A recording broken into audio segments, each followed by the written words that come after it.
প্রিয় ছাত্রছাত্রীরা, আমি সোমা চক্রবর্তী। আমি চলে আসলাম আজকে একটি নতুন ভিডিও নিয়ে। আজকে আমি পড়াবো পঞ্চম শ্রেণীর একটি কবিতা, বিমলার অভিমান। লিখেছে নবকৃষ্ণ ভট্টাচার্য। দেখো, আজকে আমি এই কবিতাটির তাৎপর্য বিশ্লেষণ করে তোমাদের শোনাবো। বিমলার অভিমান নবকৃষ্ণ ভট্টাচার্য লিখেছে। দেখো, নবকৃষ্ণ ভট্টাচার্যের যে কবি পরিচিতিটা আছে তার সম্বন্ধে আমরা আগে একটু জেনে নেব। দেখতে পাচ্ছ এখানে যে তার কবি পরিচিতিটা লেখা আছে কিভাবে, আমি তোমাদের কাছে খুব ভালো করে এটা বলে দিচ্ছি। নবকৃষ্ণ ভট্টাচার্য 1859 খ্রিস্টাব্দে উনি জন্মেছিলেন। তার মৃত্যুসাল হচ্ছে 1939। তার জন্ম আর মৃত্যুসালটা এখানে দেখো দেওয়া আছে। শিশু সাহিত্যিক নবকৃষ্ণ ভট্টাচার্যের জন্ম আমতায়। আমতা হচ্ছে হাওড়া জেলায়। হাওড়ার হচ্ছে ন্যারিটে বলে একটা জায়গা আছে, সেইখানে হচ্ছে আমতা, সেই জায়গাটায় তার নবকৃষ্ণ ভট্টাচার্যের জন্ম। সংস্কৃত কলেজিয়েট স্কুলে তিনি শিক্ষা গ্রহণ করেন।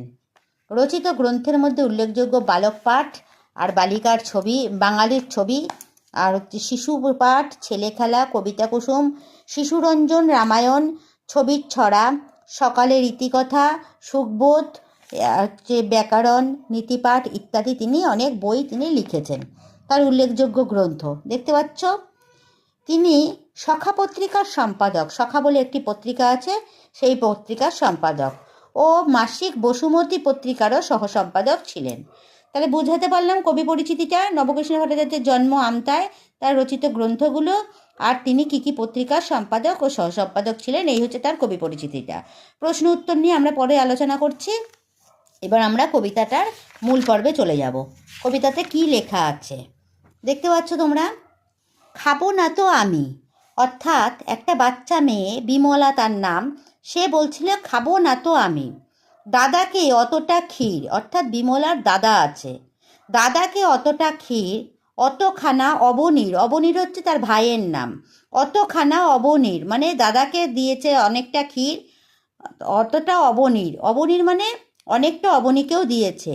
আমার বেলায় বুঝি ক্ষীর মাত্র নামি, তাহলে খাবো না তো আমি।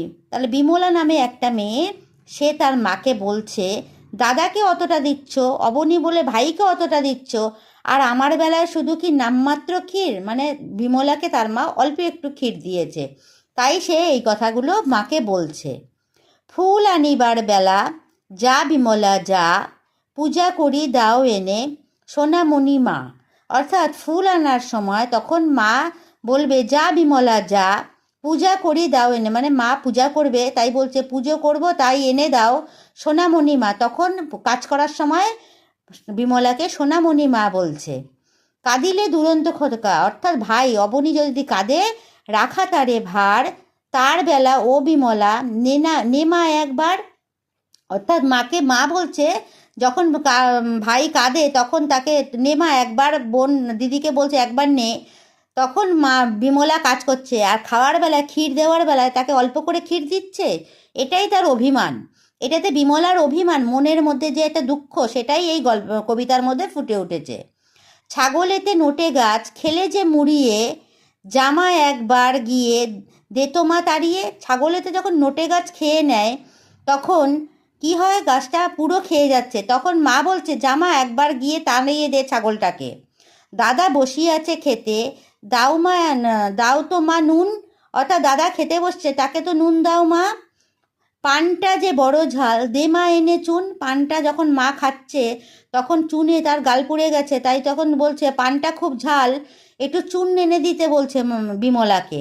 তাহলে সব বাড়ির কাজ করছে বিমলা, আর ক্ষীর দেওয়ার সময় বলছে নামমাত্র ক্ষীর আমায় দিলে, এইটাই তার অভিমান। যার যত ফরমাস সব তুমি করো, মাকে বলছে যখন যার কাজ করার সব তুমি আমায় করো, তাতে তুমি বিমলাটি বাঁচো আর মরো, তাতে তুমি দেখো না বিমলা বাঁচে না মরে, সব কাজ তুমি আমায় দিয়ে করাচ্ছ। ছোট্ট বাচ্চাটির অভিমান হয়েছে, তাই সে মাকে এইসব কথাগুলো বলছে। খাবারটি আসে যেই আর তারে মনে নেই, যখন ক্ষীর এনেছো তখন আর বিমলার কথা মনে নেই, মাকে বলছে। তার বেলা রাধু মাধু রামি বামি স্বামী, খাবো না তো আমি, তাই বলছে যে তার বেলা তুমি সবাইকে দিচ্ছ আর তাই জন্য আমি ক্ষীর খাবো না। দাদা বড় বেশি বেশি খাবে দাদা, তাই দাদা বড় তাই বেশি বেশি খাবে। অবু মানে অবনী, মানে অবুর, অবনীকে ছোট করে রাখছে অবু, অবু বেশি খাবে, আহা সেটি ছোট ভাই, ছোট ভাই সে বেশি খাবে, বড় ভাই সে বেশি খাবে। দুধারে সোনার চূড়ো, অর্থাৎ দুই ভাই দুধারে সোনার চূড়ো, মাঝেতে ছাইয়ের নুড়ো, মানে বিমলা সব কাজ করছে তাই সে নিজেকে ছাইয়ের নুড়ো বলে বর্ণনা করছে।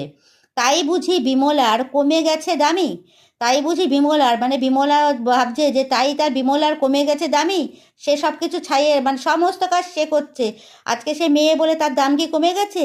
খাবো না তো আমি, তাই সে অভিমান করে মার কাছে বলেছে। ছোট্ট মেয়ে মার কাছে অভিমান করেছে, সেইটা নিয়ে এই কবিতাটা, বিমলার অভিমান। দেখো আমি সুন্দর করে তোমাদের বুঝিয়ে দিলাম, আশা করছি তোমাদের বুঝতে কোনো অসুবিধা হয়নি। আমি প্রত্যেকটা লাইন ধরে সুন্দর করে বুঝিয়ে দিয়েছি। যেমন দেখো ক্ষীর, ক্ষীর কথার অর্থ হচ্ছে দুধের শুকনো স্বর।